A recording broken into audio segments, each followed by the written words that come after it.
La princesse Aurore et le jardin des secrets. Il était une fois, dans un royaume entouré de forêts enchantées, une princesse appelée Aurore.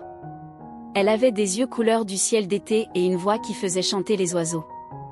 Mais ce que la princesse aimait par-dessus tout, c'était son jardin secret, caché derrière un grand mur de lierre, au fond du palais. Seule Aurore connaissait l'existence de ce jardin. Chaque jour, elle passait des heures à y planter des fleurs rares, parler aux lucioles, et écouter les histoires des vieux arbres.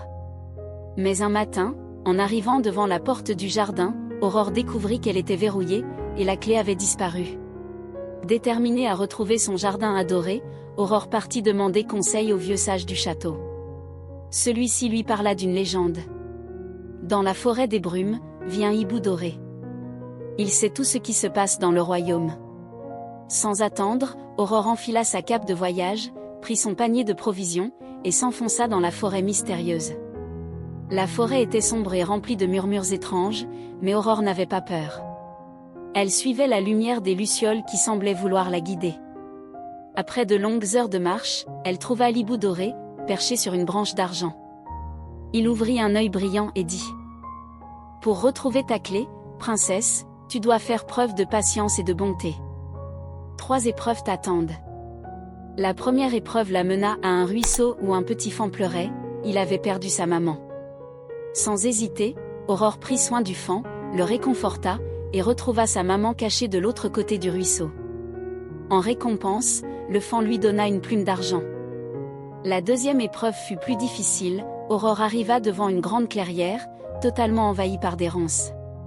Au centre, une rose magique semblait prisonnière. À main nue, Aurore écarta les ronces, se piquant parfois, mais sans jamais abandonner. Quand elle libéra enfin la rose, celle-ci se transforma en un papillon lumineux qui déposa une larme de rosée dans la main d'Aurore. Enfin, la troisième épreuve était une énigme. Plus tu en prends, plus il y en a. Que suis-je ? Aurore réfléchit longtemps, puis sourit. L'amour, murmura-t-elle. Aussitôt, un chemin de pierre brillante apparut devant elle, menant jusqu'à une clairière cachée. Là, au pied d'un grand chêne millénaire, se trouvait la clé dorée de son jardin. Heureuse, Aurore remercia l'hibou et retourna au château. Lorsqu'elle ouvrit enfin la porte de son jardin, elle découvrit qu'il avait changé, des fleurs nouvelles y poussaient, des rivières chantaient, et au centre brillait un arbre immense chargé de fruits d'or. Son jardin n'était plus seulement un lieu secret. Il était devenu un endroit magique, ouvert à tous ceux qui avaient besoin de paix et de joie. La princesse Aurore comprit alors que son jardin n'était jamais vraiment perdu, il avait juste attendu qu'elle soit prête à le partager. Et depuis ce jour, le royaume vécut dans le bonheur et la lumière, sous la protection bienveillante de la princesse Aurore et de son jardin des secrets.